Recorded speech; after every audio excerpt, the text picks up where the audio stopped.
जय श्रीमन्नारायण गुरु जी, आपकी इस चरणों में दासी का कोटि कोटि प्रणाम। गुरु जी, मेरा दो प्रश्न है।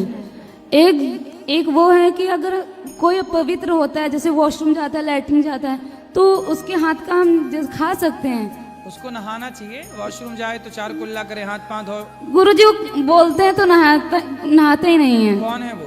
मतलब परिवार के लोग हैं, कुछ लोग घर पे भी होते हैं, तो इसलिए सबके प्रति, सबके अंदर ये संस्कार होने चाहिए। हम बोलते हैं, कहते बहुत पंडिताइन करती है, मतलब जितना हो सके उतना करो, ऐसे बोलते हैं। ठीक है, तो फिर आप अपना खुद करते रहो, बाकी लोगों के चक्कर में ना पड़ो। जी। और दूसरा प्रश्न ये है गुरु जी कि हम भक्ति को अपने आगे कैसे बढ़ाएं? कथा से, कथा सुनो और प्रेम से बस कथा सुनते रहो, भक्ति बढ़ती रहेगी। कथा, तेल डालते रहोगे तो दीपक जलता रहेगा। जी गुरु। तेल नहीं होगा तो दीपक बुझ जाएगा। उसी तरह भक्ति का दीपक भी तब तक ही जलता है जब तक सत्संग का तेल डालते रहो। इसलिए सत्संग, भक्ति स्वतंत्र सकल सुख खानी, बिनु सत्संग न पावे प्राणी। भक्ति मतलब सत्संग, सत्संग से ही भक्ति आएगी। जी गुरु। गुरु जी, मैं आपके लिए कुछ लाई हूँ। हमारे यूपी का खाजा फेमस है। खाजा? वैसे तो खजला बोलते हैं, बट खाजा खाजा सब लोग बोलते हैं। तो खाजा मतलब क्या? खोए का बनता है और खा के जा, खाजा। खजला बोलते पर सब लोग खाजा खाजा बोलते हैं। दर्शन कराओ खाजा का। तो और पेड़े भी बना के लाई हूँ मैं। तो आप खुद बनाती हो खाजा? नहीं, पेड़े बनाए घर पे ही, खजला तो खरीद के लाए हैं। खाजा? हाँ। आजा खाजा। अरे वो जो दिखा हाँ। आऊ माऊ चाऊ। अच्छा है। खाजा का दर्शन कराएं सबको। लाओ ये खाजा दर्शन कराएं। स्पेशल आपके लिए लाए हैं गुरु जी। अरे सबको बांट के खाएंगे, अकेले खाने का मजा नहीं। अकेले नहीं खाना, प्रसाद के रूप में। ये खाजा है? हाँ जी गुरु जी। अच्छा गुरु जी, 2 लाइन आपके लिए बोल दूं? तो क्या क्या है इसमें खाजा में?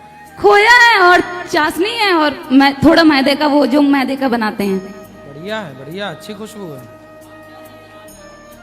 वो खाजा और ये नाजा,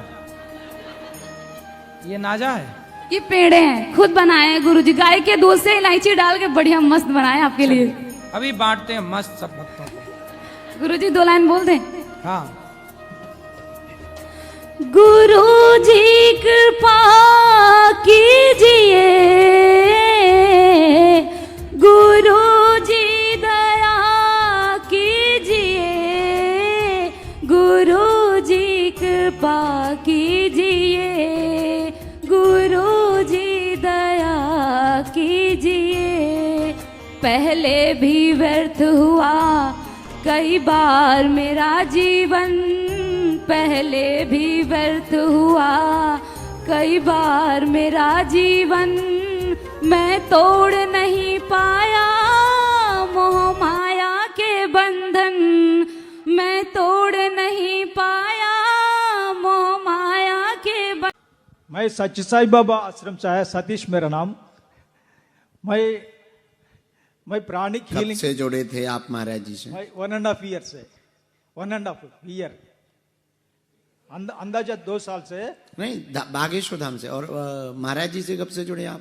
महाराज जी से 1.5 ईयर से। सच साई बाबा आश्रम से बचपन से सच साई बाबा आश्रम में सेवा करता हूँ। सच साई बाबा अभी समाधि फ्लावर डेकोरेशन भी करता हूँ। ये सच साई बाबा का है। हम जानते हैं। गुरु जी ने मेरे को ऊर्जा संचय समागम करो बोल के बोला। पर्चा टाइम ये देखो, 1 बार करो, 2 बार करो, 3 बार करो, ऐसा बोला गुरु जी ने। मैंने प्राणिक हीलिंग करता हूँ, बहुत हिप्नोथेरेपी, ऐसा बहुत हीलिंग करता हूँ। मैं भी बहुत ऐसा कोर्सेस किया। ऐसा ऊर्जा संचय समागम कोर्स अभी भी किधर भी नहीं है, ओनली बागेश्वर धाम में है। मैं 1 बार किया, 2 बार किया, ये 3री बार है। मैं ऋषिकेश में भी देवता मूर्तियों की भी देखा मैंने। ब्रह्मांड तक गया मैंने, ब्रह्मांडम सुना, अभी तक नहीं देखा मैंने। ब्रह्मांडम एड्ज तक देखा ऋषिकेश में। ये 3री बार है। कल भी मैंने गणेश मूर्ति को भी, हनुमान को भी देखा।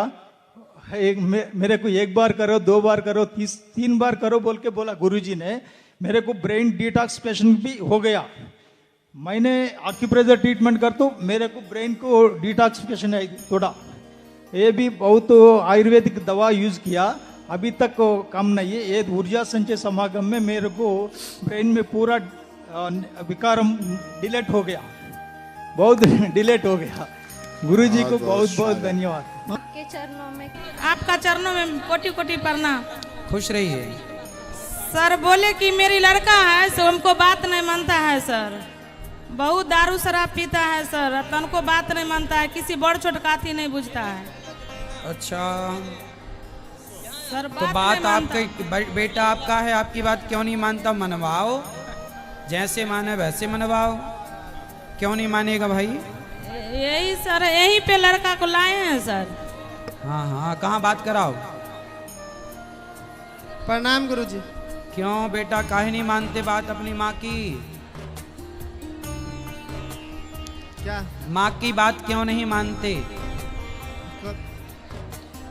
आवाज आ रही है? जी सुनाई पड़ रहा है?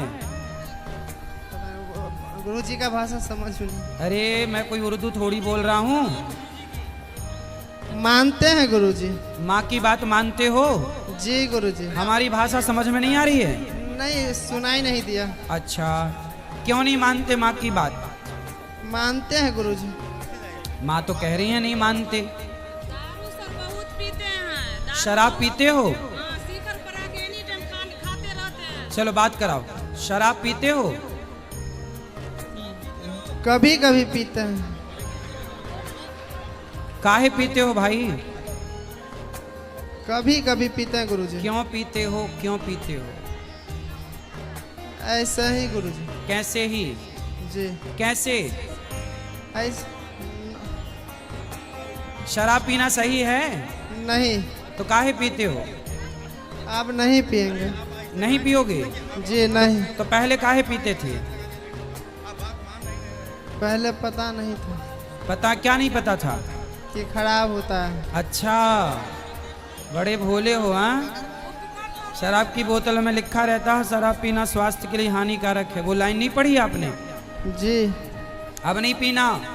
जी गुरुजी। शराब पीने से फायदा होगा कि नुकसान? नुकसान होगा। तो बेटा मत पियो, जब समझदार हो तो। पैसे बचाओ, अच्छे काम में लगाओ, शराब ना पियो, ठीक है? ठीक है गुरुजी, अब नहीं करेंगे। ठीक है। कोटि कोटि प्रणाम। गुरुजी, आपने वो ध्यान करवाने लगाए तब मुझे स्वामी महाराज जो है, मैं उनका करती हूँ, वो मुझे आसपास घूमते हुए दिखाई दिए और मैं उनके पास घूम रही हूँ और उनके कोमल कोमल जो हाथ है उनको मैं स्पर्श कर रही हूँ और उनकी जो आँखें हैं मैं वो बयान नहीं कर सकती। वो इतना वाइट वाइट उनका शरीर दिख रहा था और इतना ऐसा, इतना एनर्जेटिक लग रहा था और ऐसा इतनी खुशी हो रही है कि इस ऊर्जा संचय समागम से मैं आज इतने नजदीक से मैं स्वामी समर्थ महाराज मेरे गुरु से मैं मिल पाई हूँ। ये जब ऊर्जा संचय समागम नहीं होता तो मैं उनसे इतने नजदीक से और उनका स्पर्श नहीं कर पाती थी। मैं मुझे बहुत अच्छा लगा आज, मैं बोल भी नहीं पा रही हूँ गुरुजी, इतना ज़्यादा ये हो रहा है और मेरे स्वामी बार बार मेरे नजदीक घूम रहे थे। बहुत भाग्यशाली हो आप, बहुत स्वागत है गुरुजी, आपका। मैं जब भी स्वामी समर्थ केंद्र में जाती हूँ, जब भी आरती चालू हो जाती है, मुझे पता नहीं चलता कि मेरे हाथ पैर अचानक से कांपने लगते हैं और कभी कभी आंसू भी आ जाते हैं। अच्छा अनुभव है आपका, कोई नहीं, वो दोष नहीं है। और जो आपने ऊर्जा संचय समागम में ये अनुभव किया, ये अद्भुत अनुभव है और भगवान करे कि ये सदा आपको अनुभव मिलता रहे। सीताराम गुरुजी। सीताराम। हाँ जी,